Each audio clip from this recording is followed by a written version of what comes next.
Oh shit, we're live! Oh shit! If I was prepared, I would have had hosts and shit ready to go, but I don't. You know. Whatevs. Oh, I should get the link or whatever. I'm so unprepared! Well, I mean, we didn't really expect that we would be sans blithe, so that causes stuff. Yeah. Sometimes it causes both stuff and things. That's the worst, when it causes stuff and things. And things. Stuff with a chance of things. Indeed. Are you being... Okay.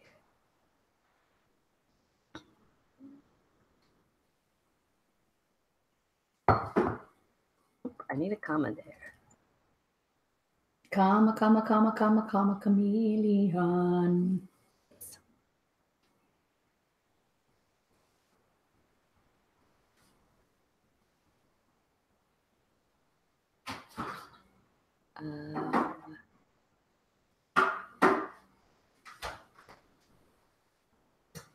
Don't understand. Oh. Weird. Normally I just make a post and then it posts the post. And this time it wanted me to customize them for the different social meds. Oh noes. I hate it when new things are instituted by a platform and I did not know they were going to be happening. And then I get all yada-y about it. And then I get over it. See, I'm over it. But post is posted if you want to repost the stuff. Twitter? Twattington. Yes, I will do that.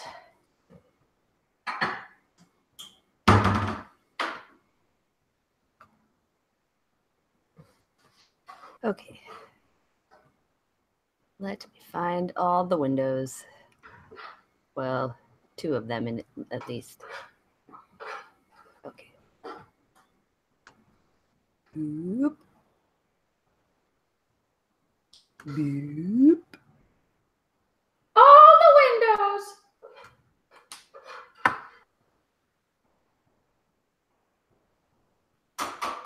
Weird.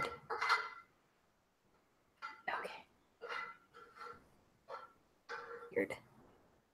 Weird. Okay. You're okay. weird. Okay.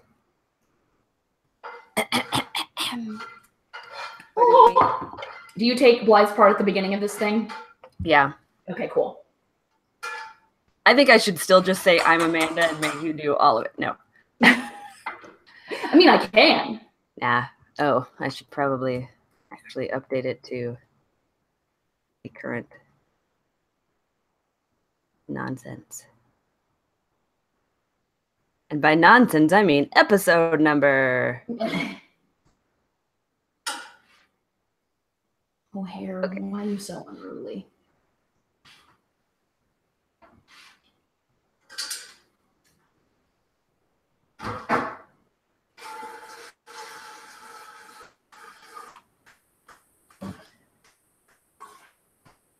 Hello to you too, Gordon Nelson. Oh, darling, would you mind not running the faucet during the podcast? I take your grunt as assent. Thank you. Is it almost time for the pie to come out? Look at my butt. It's about 10 minutes was what it should be in for. Basically, it's just the potatoes need to get brown. That's about it. You got a ways to go then. Okay.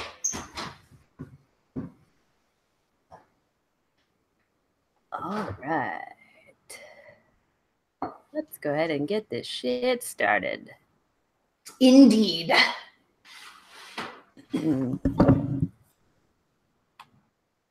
Hello, and welcome to episode 79 of the Dork Pridecast.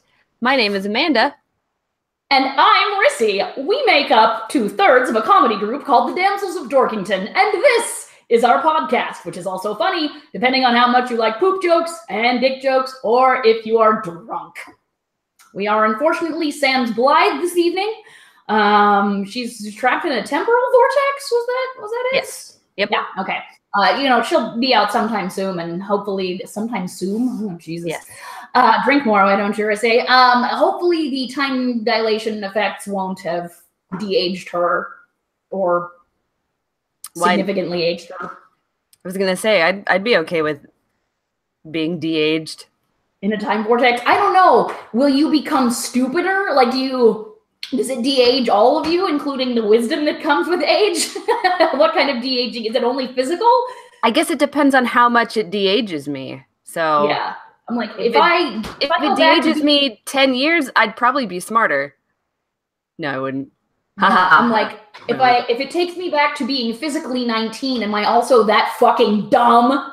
Oh. I mean, Lord knows I miss my ability to stay up 24 hours a day for 2 days running and not feel any after effect, but I was also a huge fucking idiot and did stupid shit all the goddamn time. That's what teenagers do. Generally, yeah. From my experience of being one. Yes, boom. Yeah. Although it's been a really long time, so I don't really remember it. I remember parts of it. The best parts are pretty much all D&D related. Or Palladium Fantasy, or Rifts, give or take. Nerd! Like a lot of bright spots related to improv comedy and Dungeons and Dragons. So relatively little has changed since then. Well, there you go. Yep. So, what you cooking, Rissy? I'm cooking shepherd's pie in the background, which is currently the final details are being handled by John because I slightly misjudged the time. But yeah, made a crust and I made delicious filling and I'm using leftover mashed potatoes and I'm so fucking stoked about this. I haven't made a shepherd's pie in a long time. And one of the best things is that the stuff I used to make the crust, I made like a double portion. So I still have a bunch of dough and I have a bunch of delicious, beefy, delicious mint that goes in the filling. So tomorrow I think I'm going to try and make some Cornish pasties. Yeah. Which is geeky because they make a significant appearance in American Gods. There we go. So I know that because I have recently been reading that. What? Oh, really? Wait, is this the first time for you? Yes.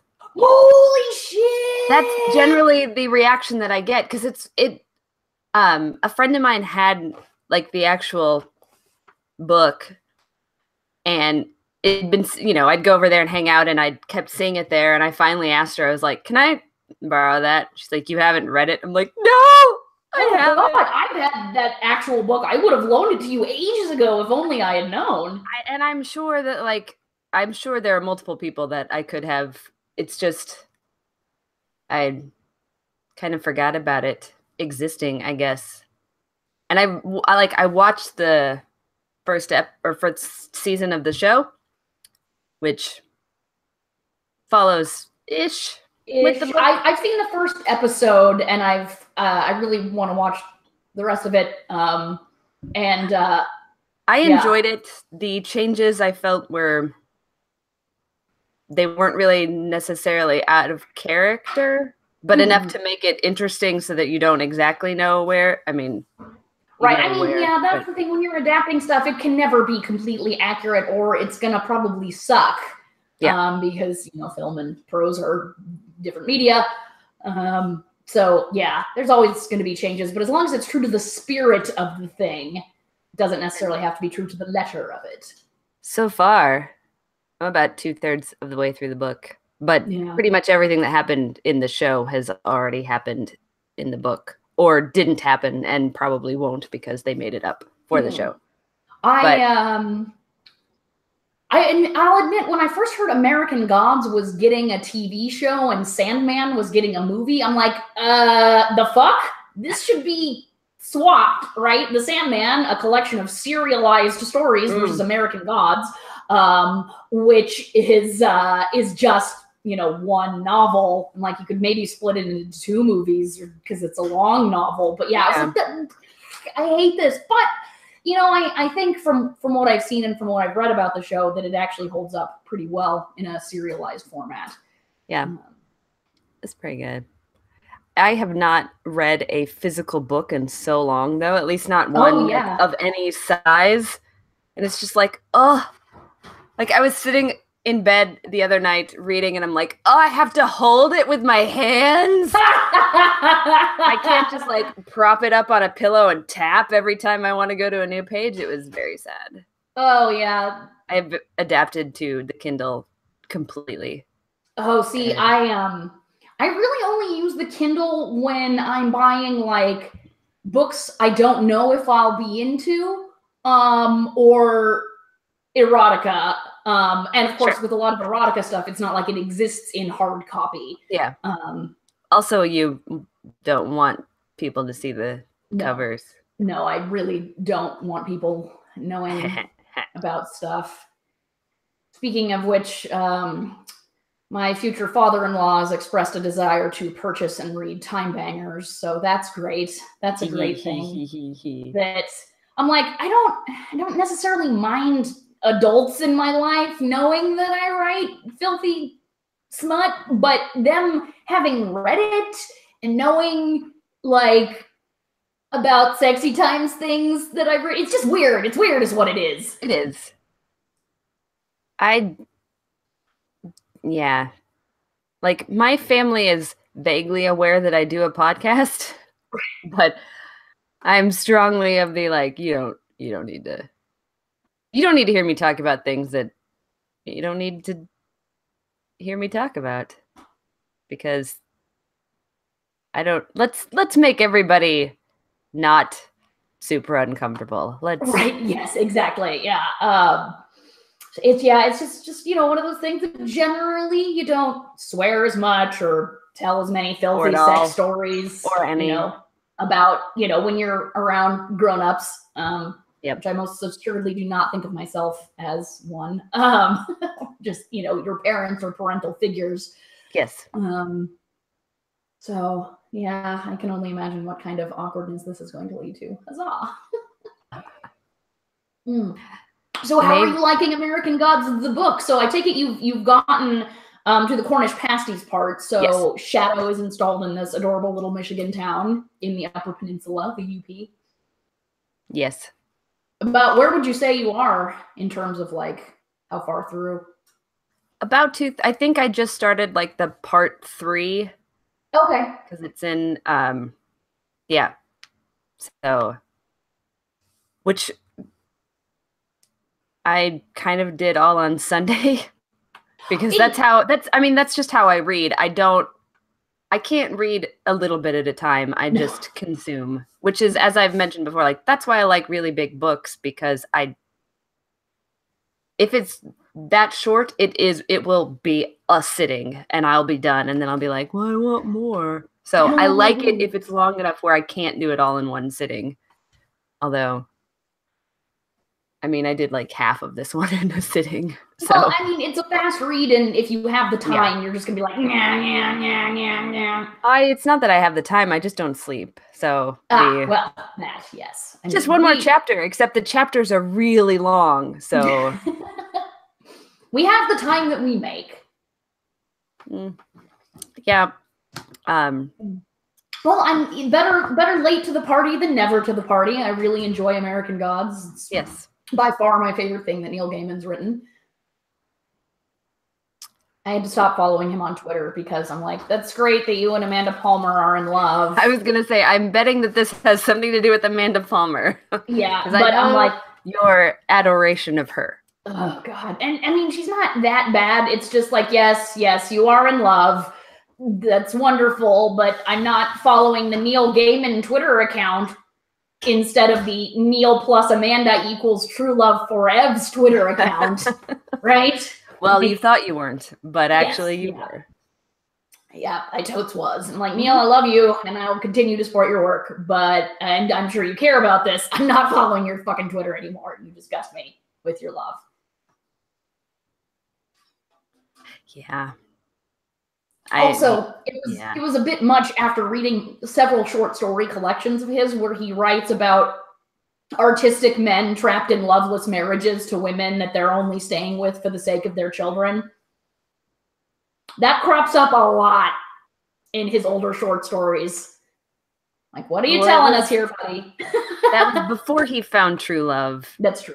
Yeah. So actually, one short story concerns a man who had been trapped in a loveless marriage an artistic, passionate man, trapped in a loveless marriage for the sake of the children, and a bewitching redhead comes along. You know how they do. Yeah. And he finds true love with them and then fucks it up, of course. Yeah. He masturbates into a gargoyle. Okay, that's interesting. Just like, oh, by the way, also this. Oh, BT dubs. Well, it's okay. To be fair, it's the clay that will become the gargoyle, but I consider it roughly the same thing. Still weird, but a little less weird. Maybe. Yeah, because if it's like a wholly formed gargoyle, first of all, that's probably going to hurt, right? I mean, it depends. If the clay has been fired. It depends on the form it took when it was fired. Is there like a gaping maw that he could just...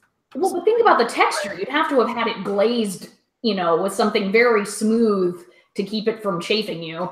You could jerk off into a thing without really touching it. Like if it was just the receptacle for... That's true. You'd have to have good aim.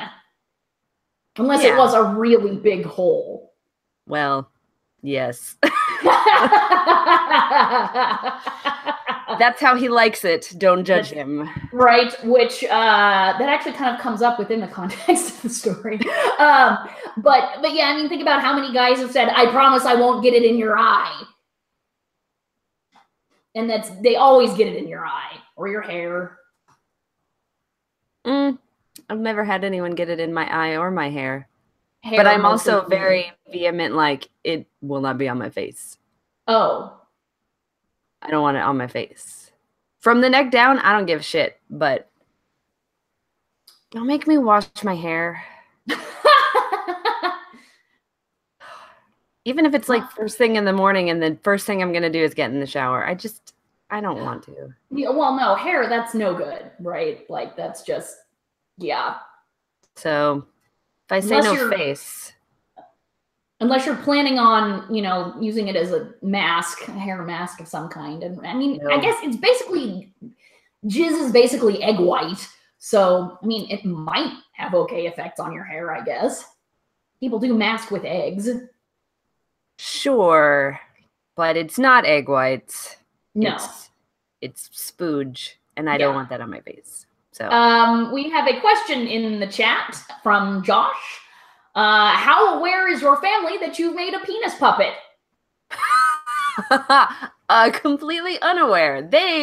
No, that is, that's not, strangely enough, that's not something that has come up in conversation. So, considering it's usually like, wait, you're in a performing group?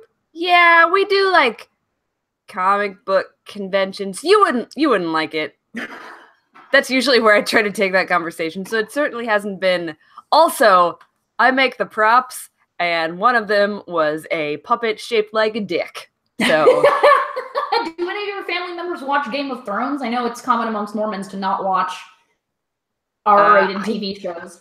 My sister and brother-in-law, who were not Mormons, not practicing at all. Not them. Yeah. They might. I'm pretty sure my brother-in-law does, but I don't know about, and my stepdad might, but like, I'm sure that most of them don't watch it because there's boobies. Oh, and no. Bad words. And that's basically it. Yeah. They tend to be less caring about the violence, which I find to be the most problematic of most. I was going to say, violence is far more disturbing than any of the sex that happens. Not to super religious people, I found. All right, God forbid. They're much more offensive. Like, okay, sure. Whatever you say. But yeah, no,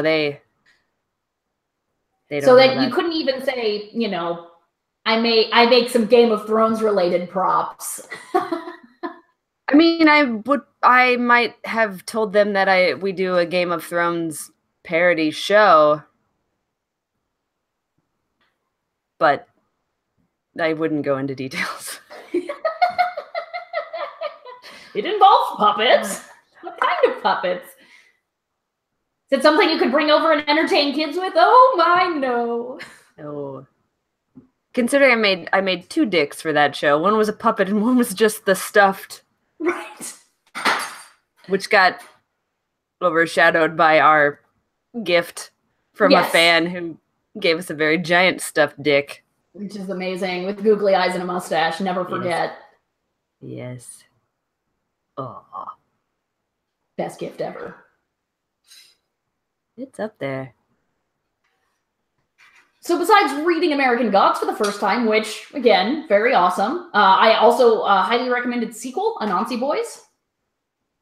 Yeah, I'm sure that I will do that one as well. Though that one will probably be on my Kindle. Mm-hmm. I actually I thought really hard about just buying it on the Kindle so I didn't have to hold it, even though I have the physical book right there. And if it had been, but it was $10. If it had been like $5, I might have. Yeah, $10 is a lot for a book on the Kindle. Yeah. Of course, so part of my feelings in that regard come from the fact that I don't buy many non-erotica books on the Kindle. I'm used to paying, 99 cents or whatever for 10 short stories. Oh, yeah. See, I've spent 7 to 10 on a number of books just because that's where I read my books. Because I don't have to hold them in my hand. I really like the new Crunchwrap Chalupa, but I hate having to move my hands up to my mouth to eat it. So this new fast food feed bag is really great. Exactly. That's what I want. God, I love the Onion News films that they used to do. I don't know if they still do those anymore. But yeah, that will never leave me. But I really hate having to move my hands up to my mouth. It's too hard. So Blythe was in town over the weekend. Oh yeah, what did you crazy kids get up to? So she was just here basically for a day, but her cousin was in Chicago in a community theater production of Chicago. So we went to see that, which was pretty good. Like, I was impressed by the level of talent they had for a community theater. Now, is that the version of the play where it's all like the Bob Fosse choreography and shit? Mm-hmm. Wow. Yeah. Yep. It's pretty good. I liked it. But yeah, so we went to do that Saturday night. Yes. I got to impress Blythe with my parallel parking skills. Oh, shit. Because I'm really good at parallel parking. That's a thing that's a thing that is worthy of bragging about. Okay. Well, I can't. I don't know if I had when I drove, I had a really tiny car so I could fake parallel parking because it's so fucking small. I could just cram it in anywhere. But I didn't actually parallel park. You did have a very small car. I did. It was awesome. Like, I could wedge it into all kinds of spots that were not intended by gods nor man as parking spots, and yet for me they were, because it was a sub compact. Yeah. Anytime I see a car like that around, I always look for the Sexa on the back. Aww. Just because I'm hopeful that it's the same. But or hopefully they didn't remove it, whoever ended up buying that car. So for those of you who don't know, my first and only car that I ever owned was a Toyota Scion XA. And at the time I got it, I was dating a dude who was a prototype builder for a GPS company. And so he had access to model board and could and lathes and things that you use to cut shapes out. And so he fancy cool things. Yes. So I persuaded him to make for me out of model board a silvery S and E in the same font as the Scion XA. So it was my sex A car. It was. I was very pleased with that it never stopped making me giggle. Well, it was so well done that you wouldn't necessarily notice it unless you noticed it, but it wasn't like it stood out as, it wasn't like a bumper sticker or anything. It was just, oh, it's just the model information on the back of the car. So I could see someone buying that and not actually noticing. Right, which is my hope. Although, so being female and having that on my car, I didn't anticipate that what was going to happen was a lot of dudes that I encountered, if they saw my car, would interpret that as an overt come on. That like, so I saw the back of your car. I see you have, it's a sex A. I'm like, yes, I thought it would be a fun joke.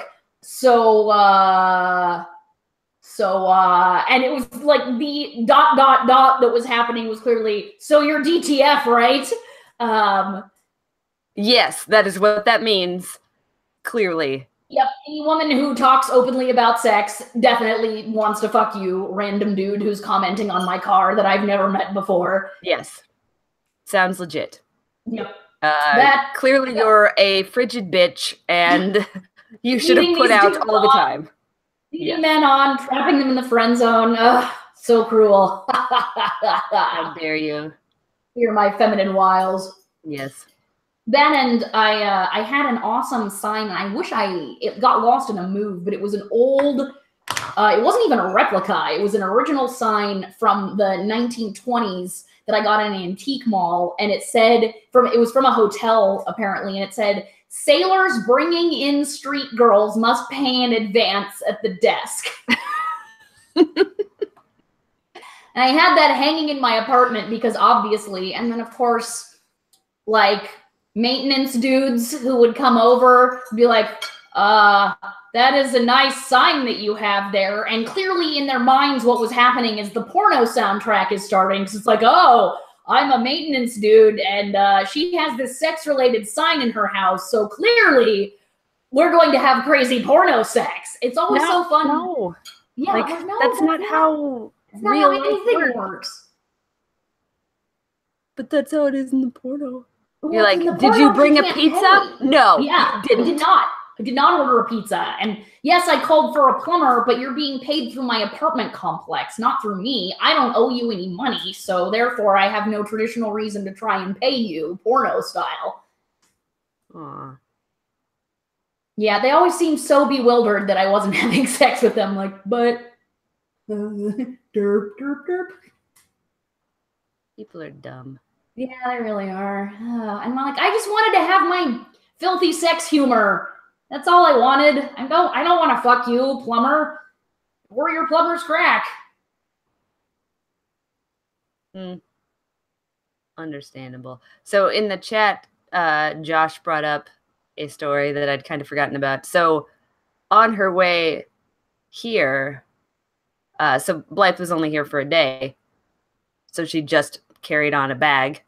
And I'd asked her to bring the pins, our Star Wars pins, which say Queef Chalupa and Derp Man Bun and Poop Shootero in the little logos on them. So there's 3 giant bags of those pins.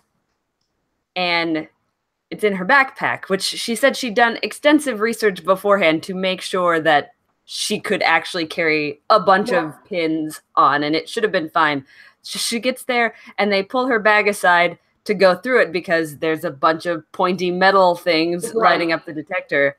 And she said they opened up her bag and pulled them out. And she said she got very embarrassed and turned like bright red. And then the guy just starts laughing and like calls his friend over to look at them.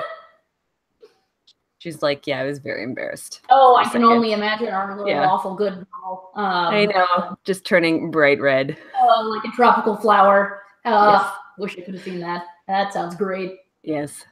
So she gets here and she's like, take these! Which was like half the weight of her bag was if not more, were these pins. But yeah. Well, in other geek news, Shape of Water won Best Picture.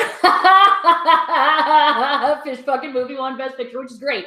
I mean, I was hoping that either that or Get Out would win Best Picture, and from commentary by anonymous Academy members, there was no way that Get Out was going to win, which is really too bad, because they're like, it's a horror movie. It's a good genre movie, but don't get carried away now. I'm like, yes, surely you don't feel this way because it calls out smug white liberals on their pretensions. No, no. Nothing to do with it. We're some of the good ones. It's fine. We get it. It's fine, just, yeah. But I'm still happy that that Dunkirk and no World War II movies won Best Picture this year. And a movie about fucking a fish monster totally did. I really enjoyed Shape of Water. And I love Guillermo del Toro, and so that pleased me greatly. And Get Out won Best Original Screenplay. So yes, that's it did. Good. Yes, which is very cool. So after the podcast last week, I got an email that Lindsay Ellis, who is a YouTuber that we support on Patreon. She's very awesome. Go check out her work. Fucking amazing. She used to operate under the name The Nostalgia Chick. Yes. And she used to do shorter things, and now she does more of these sort of essay type, half an hour long. But it's something about like My Monster Boyfriend or something like that, I think is her most recent. But it just starts out, it's like, well, that thing that all of us have been waiting for. And it's showing like all these clips of movies where there's the monster boyfriend, like that thing we're waiting for finally happened, where like the chick fucks her monster boy or something like that. I'm just like, I want to watch her video, but I haven't seen Shape of Water, so I guess that's what I'm doing tonight. So then I watched it that night so that I could then watch Lindsay Ellis's essay. And Don't then leave out the funniest part. Apparently then I had a little ambiamnesia and sent a message to the ladies. Read it. Read your shame aloud. I'm just gonna have to read it because I don't remember. And the next morning there was a response from Blythe, and I'm like, I do not remember that at all. Because oh, nope, I went too far. Yes, you did, Amanda. You went too far and you must be stopped. Probably. That's probably for the best. So yeah, like right after the podcast, I said, Lindsay Ellis just posted a new video, but it's about The Shape of Water, so I can't watch it till I see the movie. Oh, look, I found it for free online. Totally legal, I'm sure, ... That was at 11 p.m. At 3:11 a.m., in all caps, I said, I was promised fish dick. It was only alluded to. Son, I am disappointed.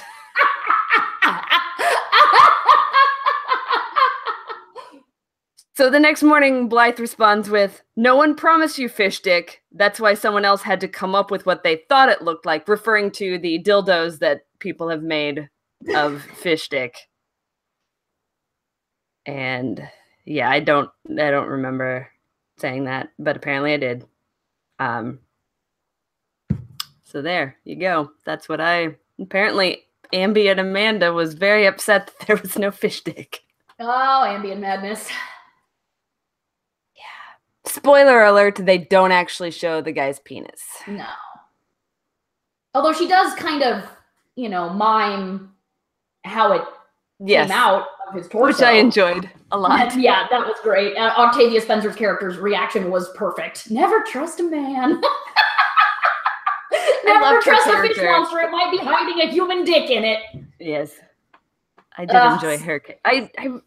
All of the characters were really, it's a pretty good show. It really was. And Michael Shannon's character as the villain of the piece was fucking phenomenal because Michael Shannon is amazing at playing crazy motherfuckers. And that is what he did in this one. So magnifique. Yes. It was very good.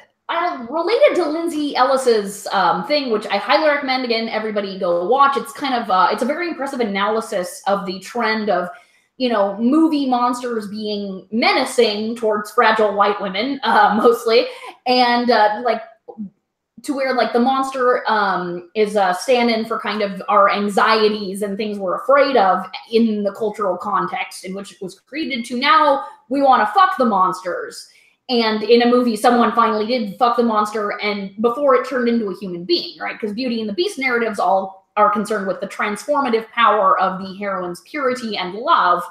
Well, this is basically what if Belle and, you know, and the Beast's special night was not interrupted by Belle's father being, you know, attacked by Gaston, and what if they just fucked after their dance? Or what if he had just stayed a beast and that was... Yeah. No, I really liked her analysis of that, like sort of the representation of... Yeah, it was very good. It was... She tends to have some pretty insightful stuff. I enjoy them. And they're funny. Also, it really made me think, I'm like, oh yeah, what if, right? What if the Beast and Belle fucked after dancing, but she didn't say I love you? Would they have gotten to go all the way with him still being a beast? I think so. Right? That's the rule, isn't it? That the words I love you are what are required for the transformation. Also, he's way less attractive as a human being. Yeah. Yeah. It's just kind of disappointing, right? Yeah, the human beast didn't do much for me. So no, me neither. Even if he was modeled on Robbie Benson, who was quite the heartthrob back in the 70s, late 60s and early 1970s. Who was also the voice of the Beast character, which is why Dan Stevens totally, like, I love the actor Dan Stevens' work on the TV show Legion. I think it's by far one of the best treatments the X-Men kind of stable has gotten recently. It's an awesome TV show, and Dan Stevens is amazing in it as the titular character. He is not the Beast. He does not sound like the Beast. He only kind of looked like maybe sort of the human version, how the human version of the Beast should look in the live action adaptation, which is one of the worst things ever.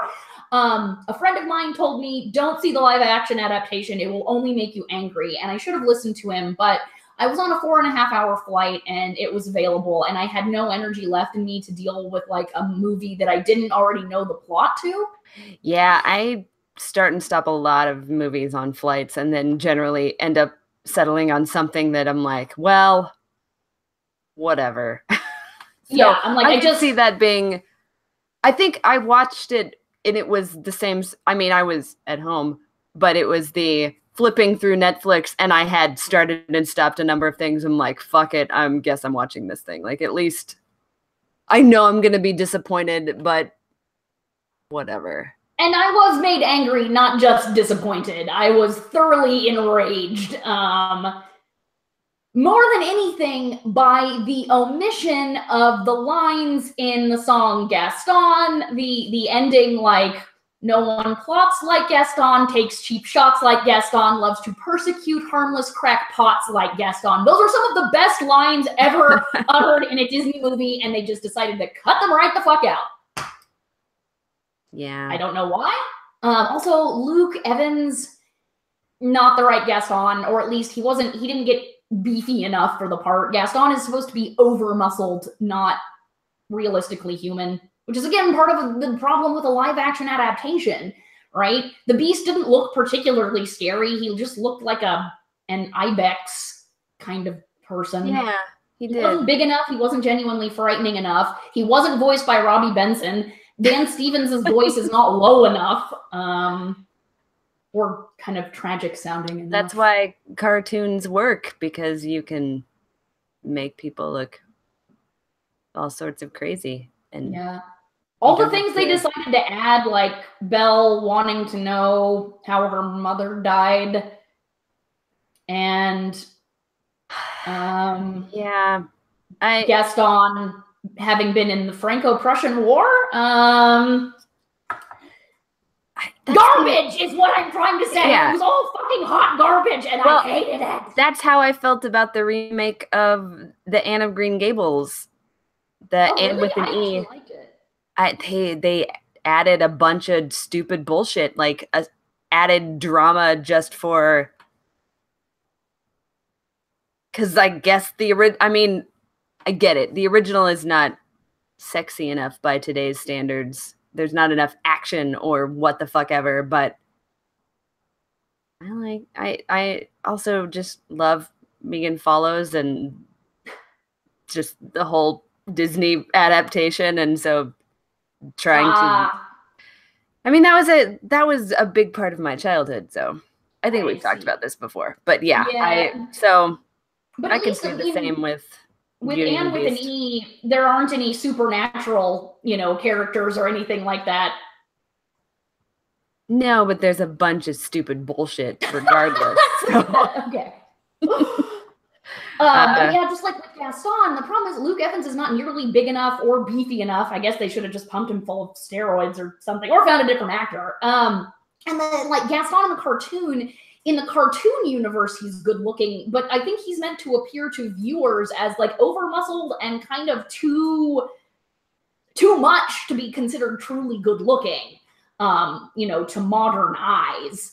And so like Luke Evans was both like too realistically good looking and not, needed more mow our muscles. Also, the whole fucking subplot where he ties Maurice to a tree in the middle of the woods and leaves him to die instead of having him thrown in an asylum right away. What the fuck was up with that shit? Why was that a thing? Yeah, that's not. I mean, I get that they wanted to make him more of a villain, but that's not. No, yeah. I don't like it. No. And the thing is, it didn't make him more villainous. If anything, it made him seem like a shitty half-assed villain, because if he were really more villainous, he just would have straight up killed Maurice, not tied him to a tree which is, if you're hoping to leave someone in a death trap type of scenario where you don't, you can technically say, no, I didn't kill them. Bury them alive or some shit, or set them adrift on the sea with a gun with one bullet in it. You don't tie them to a large fucking tree in the middle of the woods where there is apparently known to be a wise woman that lives in the area who was introduced 2/3 of the way through the movie. So she could untie Maurice, nurse him back to health, take him back to the village, and then be revealed to be the Enchantress from the beginning. I don't remember that at all. Yeah. I don't think I paid very close attention I think this was one of those, like, I put it on and then was just playing stupid bullshit on my iPad the whole time. Right. Because I don't remember that. And I really hated the fact that LeFou gets a boyfriend at the end, not because I hate gay people, but because LeFou is a villain. He is a complicit asshole and he does not deserve a happy ending. Yeah. It's kind of got the same treatment as the Cinderella one, the Cinderella movie with Drew Barrymore, the live action one. Oh, I've never seen that. I can only imagine how too old Drew Barrymore was for it. It was actually okay. Like, they had a better take on the whole Cinderella thing than just a retelling, but they had one of the, like, she has the two sisters, and one of them is more just the, I don't want to be bad, I'm just, and sort of comes around and then is a good person in the end, and then the other one is actually. It's true, but I mean, as bad as the stepsisters and the stepmother were, they never tried to kill Cinderella.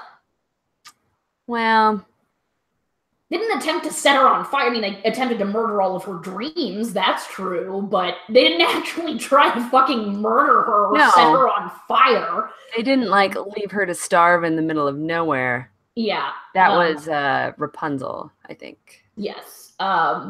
So yeah, the fact that LeFou gets a redemption arc and a boyfriend at the end of the story, because it's not like we didn't already know he was gay, or at least, you know, homoerotically obsessed with Gaston. We knew that. That's not a revelation. But also, so the big reveal at the end that all of the townsfolk had, like all of the castle staff were the, you know, relatives, spouses, what have you, of the people in the town, and who had just simply forgotten due to the enchantment. I'm like, that's a mind fuck. Okay, this raises a lot more questions than it answers, right? Because first of all, shouldn't you have Chekhov's gunned that in at the beginning? Like, well, you know, I know our town seems empty, or gosh, where's the baker? I don't know how they would have done that, but what happened? Well, the most they did was the town crazy old man, and he was crazy because half of his memory had been wiped because his wife was Mrs. Potts, right? And yes, yeah, with Mrs. Potts. Yeah. And but yeah, and then also, how do you have to deal with the fact that, like, so now that we're all people again, our loved ones just tried to kill all of us because the town bully said that they should. I feel like that I could. Like, I mean, it's true that they didn't know that these people are their long-lost relatives, but they did willingly consent to just, Gaston's like, there's a random castle with a fucking thing in it. Let's go destroy it. Yay! Right? You have to deal with the fact that all these people that you thought you loved are, in fact, short-tempered, murderous psychopaths. Sure. I mean, that would be a little troubling. Yeah, it just seems like the happy ending becomes weirder and weirder and weirder. I know it seems like a lot of these elements were introduced to kind of deal with some of the logical questions that the original cartoon poses. However, the great thing about cartoons is they're much better at allowing you to suspend your disbelief. Yeah. Like the fact that, you know, Chip is younger than the curse on the castle, so Chip was apparently born after the curse happened. So Mrs. Potts has a teapot vagina and she shit out a kid who's a teacup, right? Unless the inanimate objects don't age and they stay the age that they were when the curse occurred. I suppose that's possible. But because the fact, so like teapots and candlesticks don't actually age, so it would make like they do. You would think mentally he'd be not a little boy, right? Because he had actually lived that long. So actually, I take it back because that my argument argues in the direction. Right? That's the thing. It's just, yes, people from cracked.com love pointing this shit out, and people like me love laughing at it, but that doesn't diminish my love for the original cartoon movie, because again, it's a fucking cartoon. I can suspend my disbelief. Sure. But once you take things into the realm of live action, that makes it so much more real. So now your brain is like actually trying to process all of this fucking shit happening, as if it could happen in the real world. And you're like, you made it worse, Disney. You're making it worse by introducing all of these extra elements. So you're like, so now, right, not only, oh, my wife, after all these years, like, you participated in an angry mob. Like, you're a sick asshole, long lost husband, right? But no, everybody's like, yay, let's have a party. All is forgiven. Yeah. How about the whole, all your memories come flooding back and you remember all the people that you fucked while your wife was trapped in a castle in a or whatever. Body. Yeah. Or the, yeah. It's like, don't try and, why would you try and improve on perfection? You can't. And you certainly can't do it by making a live action version. Oh, and also the Beast solo song sucked. Yeah, I'm not generally a fan of new songs in stuff like that, because like just do it the way it's. Yeah. It was not a good song. It was a down because they want to be up for the original song for the Oscar, and you can't do that if they're all not original songs. It's true. But lyrically, it was like 1/1000th as good as any of the songs from the original cartoon. It didn't seem to have a point. It's like, well, I can't be with her, but I will always be with her in my beastly heart. Like that. Okay. All right. Also, I kind of want to write a fanfic about if Belle and the Beast fucked, but she never said she loved him, and they just lived together like that. Right. What if Belle and the Beast actually had met on Tinder and only had casual sex? Right. What if she just considered him a friend with benefits and and never fell in love with him? Right. And they become roommates and FWBs. Like, is there some sort of cursed gray area where it's like, well, he didn't actually satisfy the contingencies of the curse, so we can't change him back, but he sort of did, so we're not going to kill him right away. We'll just let him continue on like this. Maybe they'd both be perfectly happy. Yeah. Maybe she fell in love with the Beast and he turned into a human. She's like, what's this shit? What's this bait and switch nonsense? Yeah, I signed on to fuck a bison man. Yeah. And I did not get here for Dan Stevens. That's not my scene. And then you sent me this slightly masculine Barbie doll. Like, I'm not interested. Slightly masculine Barbie doll should be the name of the episode, I think. That's too good to pass up. Josh, please do timestamp that. Yeah, God damn, what a shitty adaptation. I just hated every second of it, and it makes me terrified for what they're going to do to Little Mermaid. Wait, what? Yeah, that's getting a live action update. As is The Lion King, which again, I do not want. Have you seen Rachel Bloom's rendition of Poor Unfortunate Souls from... She does it as, like, a 12-year-old girl. Oh, boy. It's really good. I think it's pretty recent. It was at some, like, I don't know, some event that they had a bunch of, like, Broadway princess something. I don't know. It's on fucking YouTube. But it's pretty great. So you should check that out. Check that out. Yeah, all right, I guess, in terms of this, it gives us a perfect Dork Pride Chat, don't you think? Go on. You guys, what is, in your opinion, the all-time fucking worst adaptation of a property that you loved, be it book, be it cartoon that was turned into live action, or a TV show that was turned into a movie? What is a thing that you love that totally bombed in its adaptation? I mean, they can't all be Phantoms by Dean Koontz, where the movie is in fact better than the book, but that's only because the book includes a group of Satan-worshipping motorcycle gang members that the movie omitted. By virtue of that alone, it is the superior product. You were the bomb in Phantoms, Affleck. That's what I was just going to mention. But at least Ben Affleck was the bomb in it. So yes, he was indeed the bomb in Phantoms. The Last Airbender from Joshua Donovan. I'm not familiar with the original anime, but from what I understand, it was a disastrous adaptation. The movie was shit. Very shit. Yeah, I mean, there's some pretty awful adaptations of musicals. Oh yeah. How do you feel about pancake-mouthed Javert, that one?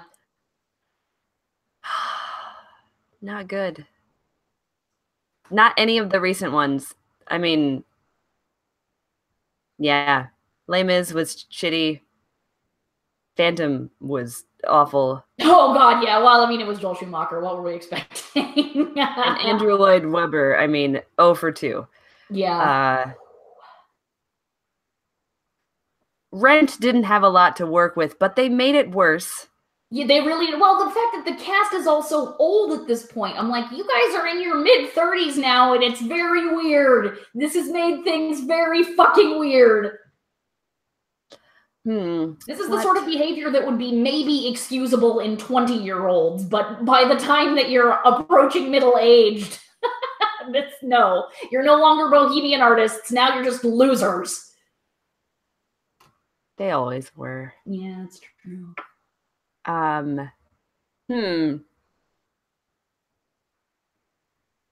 Trying to think what book adaptation I was most disappointed in. There's a lot of really bad ones out there. Yeah.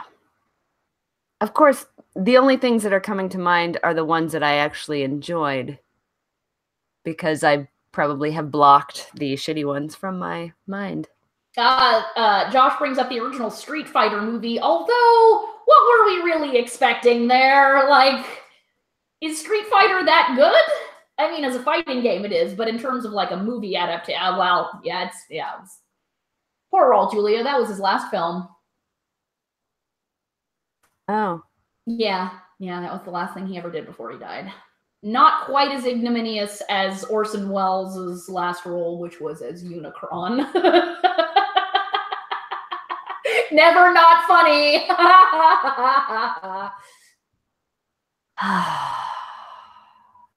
Yeah. Let's see. Also, in terms of adaptations that didn't suck as much as they should have, Mortal Kombat is still the best video game movie. Fight me, bitches. I really didn't like The Hobbit. Oh, yeah. There were parts of those 3 movies that I really enjoyed, but overall, especially the second and third ones, were kind of a disaster. That's the thing. I generally feel like book or movie adaptations of books have to cut things because the length of a movie is not enough to usually fit everything that's in a book. But when just random bullshit is added in, that just tends to make me mad. It's like, why? Like, you left out others. I mean, not for The Hobbit. The Hobbit is 2 pages long, but right. It didn't need to be 3. We didn't need to know that Bard the Bowman is a widower. We certainly didn't need to meet his horrible children who are absolutely useless and do nothing but scream and get into trouble and have to be rescued over and over again. We did not need that. Yeah. We did not need an extraneous romance love triangle between Legolas and Tauriel. And because once they'd introduced her, they couldn't figure out what the fuck to do with her. So they're like, let's give her love interests. Well, one of them has to be Legolas. Also, goddamn, poor Orlando Bloom. His character is supposed to be younger, and unfortunately, time and carb face make fools of all of us. Yeah, that is true. Alas. I mean, Lee Pace was amazing as Thranduil. That was incredible. Riding his Disco Fabulous Moose around. I know it was an elk, don't at me. It's funny as a moose. But yeah, well, so I get a bunch of the stuff that they added. Like, I was initially like, oh, 3 movies. That means they're going to have plenty of time to show the White Council with Galadriel and Elrond. Them figuring out that the Necromancer is secretly Sauron, and they're going to go have a big throwdown in Dol Guldur. That's going to be cool. Only that was like 5 minutes of the added stuff. All the rest of it was Bard the Bowman's kids and shit and extra romance nonsense. I'm like, I know you wanted to add a girl into the movie. Couldn't it have just been Galadriel? Like, it's not like the movie passes the fucking Bechdel test. It's not like Galadriel and Tauriel have a fucking conversation that doesn't involve men. They don't talk at all. Why introduce another female character? We didn't need one. We didn't need. And in fact, her introduction and then relegation as a prop in terms of love triangle shit only made stuff weird, especially because I will maintain to my grave that they didn't commit, right? If you're going to have a forbidden love elf-dwarf romance, both partners need to die because the universe is punishing them for flouting the laws of gods and men. Or they needed to actually fuck and then die. But they didn't, right? They didn't actually, like, did they even kiss? Is that even a romance then? Yeah, right? Like, he tells her in Dwarvish that he loves her. Meh. But that's, yeah, not enough. Like, they should have had some hot, sloppy kiss making out. And some body parts going into other body parts. And then Thranduil walks in on them and is like, oh my. And then the porno soundtrack starts and shit gets freaky. That would have been better than what they actually made. But yeah, the thing about the Hobbit movies is they had to add in all that shit with Gandalf and the White Council, because otherwise Gandalf is just gone for the middle third of the movie with no fucking explanation, which that does not fly. But again, I was really hoping that that was going to be all of the additions, and that's not remotely what happened. In the chat, Joshua Donovan said there was a movie called Beast that was based off of Beauty and the Beast. The guy wasn't even that beastly or hideous. All they gave him was metal piercing, scarification, and tattoos. Lindsay Ellis mentions that in her video, and yeah, I had forgotten about that shit, and then I was like, what a stupid fucking movie. And everyone seems to agree that The Hobbit is terrible. Yeah, yeah. Christopher Lee was amazing. I'm really sorry that he's dead, because that means now we can never have a live action adaptation of The Last Unicorn, because I refuse to accept that anyone else could play King Haggard. No one could do it. No. I wouldn't accept it. No. So. I reject that idea.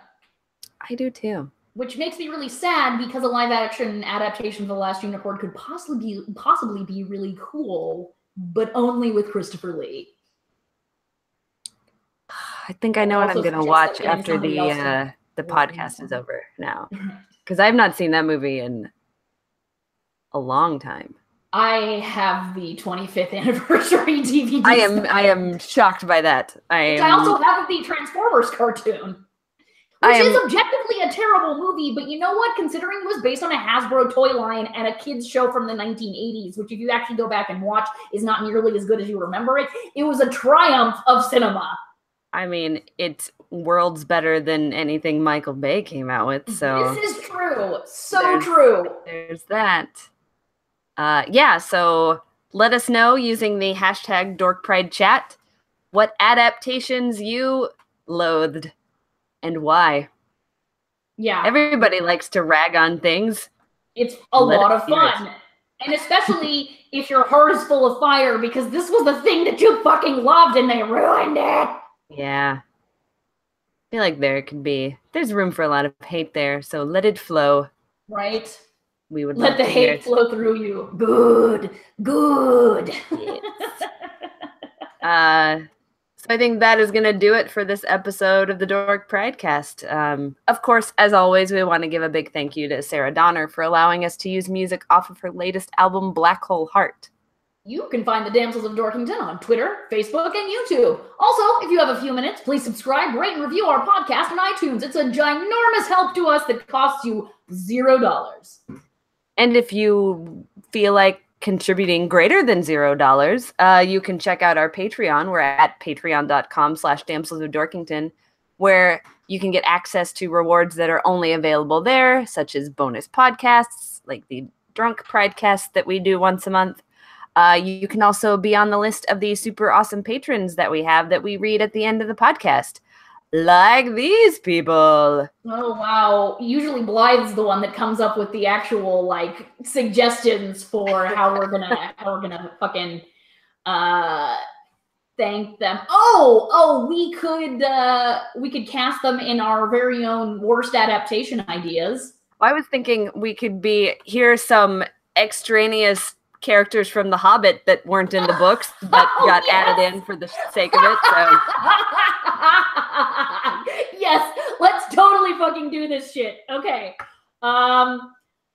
Let's see. I will start. And so first up, we had Travis and Wendy Mays playing the roles of Alatar and Palando, the blue wizards from the Istari, who, much like Radagast the Brown, were brought into the Hobbit just to tap into some random fucking lore.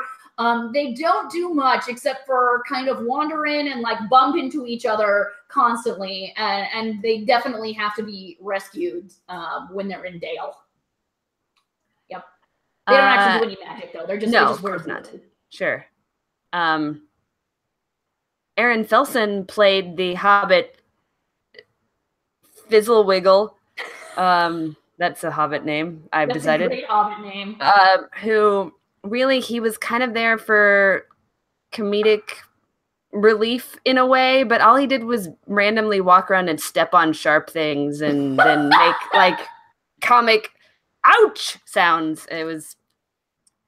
It got old after the like 13th time they had him do it. So right. John Kozlowski was cast as the voice of Thranduil's Moose. And well cast, apparently. Yes, very well cast, based on the sounds emanating from my fucking kitchen. Unfortunately, you can only see this in the extended cut of the movie and some of the deleted scenes. There's a lot of moments where Thranduil is getting really emotional and just venting all of his frustrations with the world and how elves are losing power. And he talks to his moose, and his moose really kind of helps him come out of these deep, dark times of the soul that he's going through. Also, they fuck. Hopefully. I mean, that's how it should be. And it's disco fabulous. Oh, yeah. There was also Greg Milliken, who played an Ent, who just kept walking around talking about how hard he is and how like how much wood he's got. And it was, I think it might have been a bit of a sexual innuendo, but I wasn't sure. It might have been. I'm so hard. Look at my wood.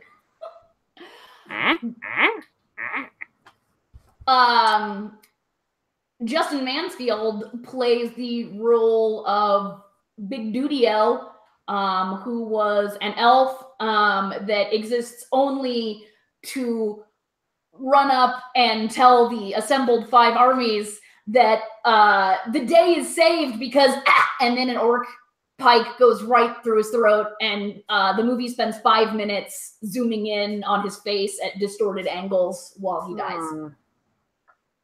There was Gordon Nelson, who played an elf named something after a flower. It was very strange. It was actually something after a flower. That was his name. Right. And he was a tour guide, and he was helping our adventurers during one part of the quest to get from point A to point A, point 5, not to the end, but just a little part of the trail. And he kept saying like, oh, I'm glad you guys are here. It's so nice to meet you. Also, this will be the last tour I ever give because I'm retiring tomorrow.